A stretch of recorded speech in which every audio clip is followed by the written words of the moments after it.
Hello everyone, this is Richard with Richard's Beer Review. And today, as you can see, I have a special guest. I'm Paula Barry, and we're here to talk about, instead of beer, we're going to talk about Cheeky Gin. I know, it's not a beer review, it's a gin review, but she's from England and that's what they drink over there. And she's been our friend for a long time, like how many? 25 years. 20-something years, for 25 sure. years. 100 years. And she has a way of getting away with everything, so. I do. I'm going to be the mayor of Jailtown. So let's talk about this. It's called Cheeky Gin. Cheeky Gin. Well, what Richard doesn't understand is that we're having a Cheeky Gin. This one is just called some gin. This is a gin that has a little bit, well, actually, I'm not even sure if this is a gin. We started off with some Hendrix. Where here's our Hendrix. We've got, because Hendrix, it's a COVID problem, but like Hendrix is on a shortage. Hendrix cures COVID.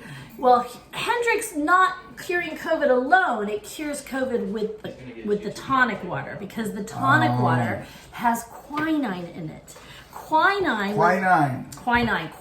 was originally a malaria medication for the soldiers in World War I. Oh, I didn't know that. But quinine is what gives your gin a bitter taste. And so the British upper military officers decided a way to make it more palatable would to be add gin into the tonic. See, I told you I was going to give you a little history about beer. Now we're getting the history about quinine. Quinine. And quinine is what gives gin, so gin itself doesn't have a bitter flavor. Gin itself is made from juniper berries. So it's a little bit sweet and a little bit spicy. But what people, a lot of Americans especially say, oh, I don't like gin. And it's because they haven't had it properly. First of all, you have to have a balloon glass. Do you see this glass? Balloon. It's not a wine glass, it's a gin glass. So why cheeky? It's cheeky because it's a little bit cheeky. You know what cheeky means in England? Like, you know what cheeky children are? No. They're a little bit naughty. Oh, I thought chubby children. No, they're not necessarily chubby. Oh, because cheeks, big cheeks, chubby. Do you remember Saturday Night Live where they had Mike Myers and he was Simon and he did drawings in the bathtub? Do you remember Simon that did? Yeah, he said, I do drawings, and he was cheeky. He was a little bit sassy. I think Americans would call him sassy. Yeah, well, Richard didn't want to drink the gin, but I forced him to drink the gin. What did you think about the gin?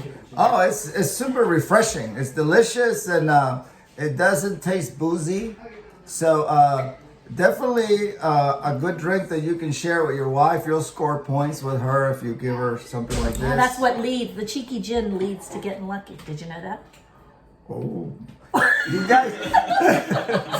How would you compare it to White Claw? That's a free tip. You guys better give some thumbs up for that, you suckers. Okay, so. But only on your birthday. Oh, no. So we put it, to make it super refreshing, we've added some mint from the garden. We've added some blueberries. If you have juniper berries, which they do sell dried at H-E-B, you have to kind of smush them a little bit. And Richard is pulling out rosemary from his teeth. I think the rosemary is best done as a skewer. And where did this rosemary come from? James's garden. That's right. Their own backyard. So you can grow this rosemary in your own backyard. That's right. And it tastes really refreshing. We've got a squeeze of lime. The reason we're drinking pink gin now is that we've stopped using the Fever Tree cucumber tonic, and we've moved on to the Fever Tree pink grapefruit sparkling soda. And so that's what gives it the cheeky little pink drink. Yeah, the other bottle's gone. Now we're on the second bottle. Yeah, I'll drink to that. So I hope you guys got a little history about cheeky drink and it protects you from the mosquitoes. Did you tell them exactly how to make it? I did a double jigger of gin. I used an entire bottle of cucumber tonic. A jigger means a shot. A jigger, a shot. I did two jiggers, so it's a double. And then we added a whole bottle of Fever Tree cucumber tonic, which is really good to have. It's hard to find in Houston, but I found it at Specs, and I also found it at World Market. And then I just added little things that were refreshing. And it's important to have it cold as well. It's a garden refreshing drink. Definitely a refreshing drink. And if it gets you a points with your wife, it's super refreshing. So I'll be invited again because Richard will get lucky. See, subscribe, and maybe I'll give you some more pointers. Cheers! Cheers!